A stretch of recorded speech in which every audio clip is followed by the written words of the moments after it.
ഇന്ന് തന്നെ സബ്സ്ക്രൈബ് ചെയ്യൂ നിങ്ങളുടെ പ്രിയപ്പെട്ട ഷോസ് കാണൂ. കുടുംബത്തിൽ എപ്പോഴും സമാധാനവും സന്തോഷവും ഉണ്ടാവണം. അതാരും നശിപ്പിക്കാൻ പാടില്ല. അത് നശിക്കാതിരിക്കാനാ ഞാൻ ശ്രമിച്ചത്. അതുകൊണ്ടാ ഒരമ്മയുടെ സ്ഥാനത്ത് നിന്ന് ഞാൻ അവളെ വഴക്കു പറഞ്ഞതും നിസ്സാര വിഷയങ്ങൾക്ക് പ്രശ്നമുണ്ടാക്കരുതെന്ന് പറഞ്ഞ് അവളെ ഉപദേശിച്ചതും. പക്ഷെ അതിൽ പൊലിഞ്ഞു പോയത് ഞങ്ങളുടെ അച്ഛന്റെ ജീവനായിരുന്നു. കുട്ടന്റെ ശത്രുക്കളെ നിരാശപ്പെടുത്തിക്കൊണ്ട് കുട്ടൻ രക്ഷപ്പെട്ടു. കുട്ടന്റെ ആയുസിനെ ലക്ഷ്യം വെച്ചവർക്ക് ആ ആക്സിഡന്റിലൂടെ കുട്ടന്റെ ഓർമ്മകളെ മാത്രമേ നഷ്ടപ്പെടുത്താൻ സാധിച്ചുള്ളൂ. അമ്മേ, ഞാനിതെല്ലാം അനീഷേട്ടനോട് പറഞ്ഞതാ. അനീഷേട്ടൻ അമ്മയോടൊന്നും പറഞ്ഞില്ലേ? എനിക്കൊന്നും കേക്കണ്ട. വിശദീകരണങ്ങൾ നേരത്തെ ഞാൻ നേരിട്ട് കണ്ട കാഴ്ചയെ നീ മറക്കാൻ ശ്രമിക്കണ്ട. അമ്മയുടെ പ്രതികരണം ഇത് തന്നെയാവും എനിക്കറിയായിരുന്നു.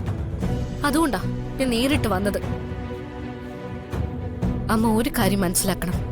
ദേവിക എപ്പോഴും സത്യത്തിന്റെയും നീതിയുടെയും ഭാഗത്ത് മാത്രമേ നിൽക്കാറുള്ളൂ. മരണം വരെ അതങ്ങനെ തന്നെയായിരിക്കും. ഇപ്പൊ ഞാൻ ഈ പറയുന്നതൊന്നും മനഃപൂർവ്വം കുട്ടനെ നിരപരാധിയാക്കാൻ വേണ്ടിയൊന്നും അല്ല.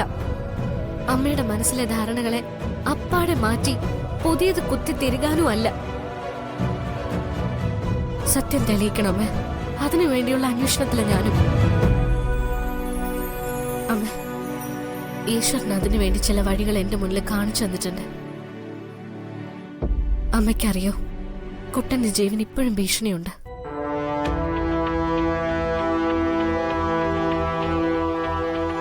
ഏത് നിമിഷവും കുട്ടനെ ഇല്ലാതാക്കാൻ വേണ്ടിയാ കുട്ടന്റെ ശത്രുക്കൾ ശ്രമിച്ചുകൊണ്ടിരിക്കുന്നത്.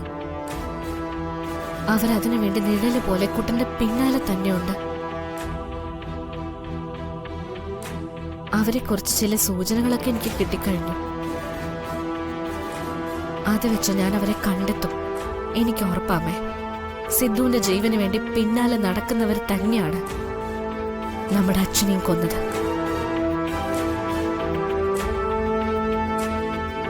അമ്മ കുറച്ചുകൂടി ഒന്ന് ക്ഷമിക്കും. ആ ദുഷ്ടന്മാരെ ഞാൻ കണ്ടെത്തിയിരിക്കും. കണ്ടെത്തി ഞാൻ അമ്മയുടെ മുന്നിൽ കൊണ്ടുവരും. അവരുടെ നാവുകൊണ്ട് തന്നെ ഞാൻ ആ സത്യം അമ്മയെ ബോധ്യപ്പെടുത്തും.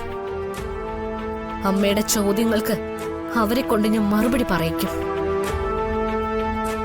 അതുവരേക്കൊന്ന് കാത്തിരിക്കണമേ.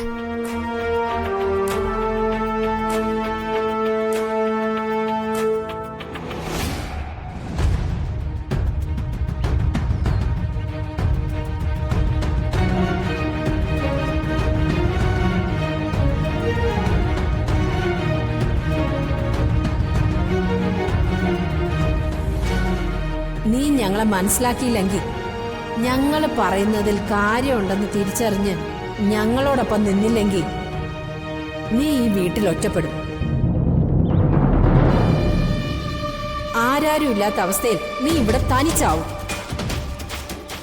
നിന്നെ ഇവിടെ ഉള്ളവരെല്ലാം ചേർന്ന് ഒതുക്കി നിർത്തും. നീ അത് ഓർത്തോ.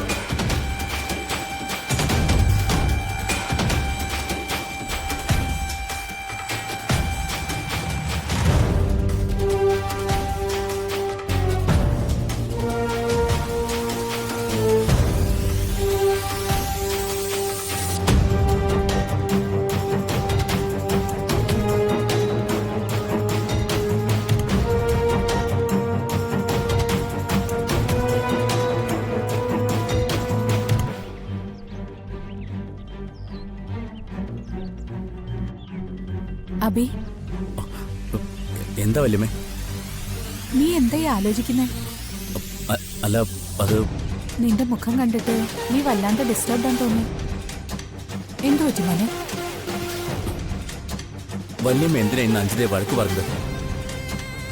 അവളും ഗോപികയെ പോലെ ഈ വീട്ടിലെ മരുമകൾ തന്നെയല്ലേ? ഓ, ഇതാണോ കാര്യം? ഇതിനാണോ നീ ഇങ്ങനെ ചിന്തിച്ച് തല പുകയ്ക്കുന്നേ? വല്യമ്മ എന്തിനാ അഞ്ജിതയോട് ഇങ്ങനെ വേർതിരിവ് കാണിക്കുന്നത്? അയ്യോ, നീ എന്തൊക്കെയായി ചിന്തിച്ചു കൂട്ടിയിരിക്കുന്നേ? ആരോട് വേർതിരിവ് കാണിച്ചു എന്നാ? എടാ, ഞാൻ എന്തിനാ അഞ്ജിതയോട് വേർതിരിവ് കാണിക്കുന്നേ? അഞ്ജിതയ്ക്ക് വേണ്ടത്ര പരിഗണന കിട്ടാത്ത പോലെ എനിക്ക് തോന്നി. അത് നിന്റെ വെറും തോന്നല് മാത്രം. ദേവിക്കും ഗോപിക്കും കൊടുക്കുന്ന അതേ പരിഗണന തന്നെയാ അഞ്ജിതയ്ക്കും ഈ വീട്ടിൽ ഞങ്ങൾ എല്ലാരും കൊടുക്കുന്നേ. അതിൽ നിനക്ക് ഒരു സംശയം വേണ്ട. പിന്നെ എന്തുകൊണ്ടാ ഗോപിക പറഞ്ഞത് കേട്ട് വല്യമ്മ അഞ്ജുവിനെ വഴക്കു പറഞ്ഞത്? ഗോപിക പറഞ്ഞത് കേട്ടിട്ടല്ല ഞാൻ അഞ്ജിത വഴക്ക് പറഞ്ഞത്. അഞ്ജിത ഗോപികയോട് പറഞ്ഞത് കള്ളായിരുന്നു. അമ്മയ്ക്ക് സൂപ്പ് വേണമെന്ന് അമ്മ ആരോടും പറഞ്ഞിട്ടില്ല. അഞ്ജിതയ്ക്ക് സൂപ്പ് വേണമായിരുന്നു. അത് ഗോപിക അഞ്ജിതയ്ക്ക് ഉണ്ടാക്കി കൊടുക്കണം. അതിനു വേണ്ടിയിട്ടാ അമ്മയുടെ പേരും പറഞ്ഞ് അഞ്ജിത ഗോപികയോട് സൂപ്പ് ഉണ്ടാക്കാൻ പറഞ്ഞു. അഞ്ജിത ചെയ്തത് ശരിയാണോ? ഒരു സൂപ്പ് സ്വയം ഉണ്ടാക്കി കഴിക്കാൻ അഞ്ജിതയ്ക്കാവില്ലേ? അഞ്ജിതയ്ക്ക് അസുഖങ്ങളോ മറ്റു പ്രയാസങ്ങളോ ഒന്നുമില്ലല്ലോ. പിന്നെ എന്തിനാ അഞ്ജിത ഗോപിക അവളുടെ വേലക്കാരിയാക്കാൻ നോക്കുന്നേ? അപ്പോ അത് അഞ്ജിതയുടെ അഹങ്കാരം. ഒരുപക്ഷെ മോനിതൊന്നും ശ്രദ്ധിച്ചിട്ടുണ്ടാവില്ല. ഞാൻ ശ്രദ്ധിക്കുന്നുണ്ടായിരുന്നു. അഞ്ജിത അകാരണമായി ദേവികയോടും ഗോപികയോടും വഴക്കുണ്ടാക്കാനുള്ള തക്കം നോക്കി നടക്കുക. അവസരം കിട്ടിയാൽ ഒന്നും രണ്ടും പറഞ്ഞ് അവൾ അവരോട് ഉടക്കാൻ നിൽക്കും. അതൊക്കെ ഈ കുടുംബത്തിന് ചേർന്നതാണ്. ഈ കുടുംബത്തിനെന്നല്ല, ഒരു കുടുംബത്തിനും അത് ചേർന്നതല്ല. കുടുംബത്തിൽ എപ്പോഴും സമാധാനവും സന്തോഷവും ഉണ്ടാവണം. അതാരും നശിപ്പിക്കാൻ പാടില്ല. അത് നശിക്കാതിരിക്കാനാ ഞാൻ ശ്രമിച്ചത്. അതുകൊണ്ടാ ഒരമ്മയുടെ സ്ഥാനത്ത് നിന്ന് ഞാൻ അവളെ വഴക്ക് പറഞ്ഞതും നിസ്സാര വിഷയങ്ങൾക്ക് പ്രശ്നമുണ്ടാക്കരുതെന്ന് പറഞ്ഞ് അവളെ ഉപദേശിച്ചതും.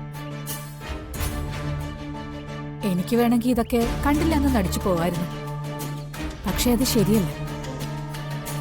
സ്നേഹിക്കേണ്ടപ്പോ സ്നേഹിക്കണം, ഉപദേശിക്കേണ്ടപ്പോ ഉപദേശിക്കണം, ശാസിക്കേണ്ടപ്പോ ശാസിക്കണം. അതിപ്പോ അഞ്ജിതയോട് മാത്രമല്ല, ദേവികയോടും ഗോപികയോടും ഒക്കെ എന്റെ സമീപനം ഇതുതന്നെയായിരിക്കും. ഇപ്പോ അഞ്ജിത വഴക്ക് പറയാനുള്ള ഒരു സാഹചര്യം അവളായിട്ടാ ഉണ്ടാക്കിയിരിക്കുന്നത്. അതുകൊണ്ട് ഞാൻ അവളെ വഴക്ക് പറഞ്ഞു. അതല്ലാതെ അവളോട് സ്നേഹത്തോടെയാ പെരുമാറിയിരുന്നെങ്കിൽ ഇത്തരം സാഹചര്യങ്ങൾ വീണ്ടും ഈ വീട്ടിലുണ്ടാവും. ഇവരാരും കൊച്ചുകുട്ടികളൊന്നും അല്ലല്ലോ. ഞാൻ വഴക്ക് പറഞ്ഞതിൽ അഞ്ജിതയ്ക്ക് ഇത്തിരി വിഷമം തോന്നിയിട്ടുണ്ടെങ്കിൽ അതൊന്നും സാരമില്ല. ഞാൻ പറഞ്ഞതിൽ കാര്യമുണ്ടായിരുന്നു എന്ന് പിന്നീട് അവൾക്ക് ബോധ്യപ്പെട്ടോളൂ. ഏതായാലും നീ ഇതൊന്നും മനസ്സിൽ വെച്ച് നടക്കരുത്. ഇപ്പൊ തന്നെ ഇതൊക്കെ മറന്നു കളയണം. ഇതൊരു നിസ്സാര വിഷയം.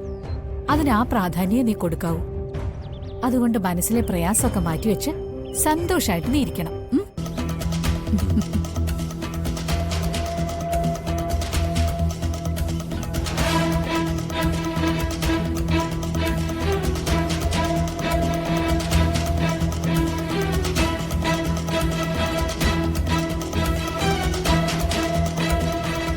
വരുന്നുണ്ട് നിന്റെ മോൻ.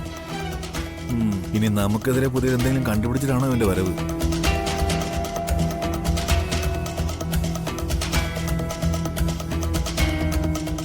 എന്താടാ, നിനക്കിപ്പോഴും ഞങ്ങളെ സംശയമാണോ? ഏയ്, അങ്ങനൊന്നും ഇല്ലമ്മേ. എടാ, ഞങ്ങൾ പറഞ്ഞതെല്ലാം നീ മനസ്സിരുത്തി ചിന്തിക്കണം.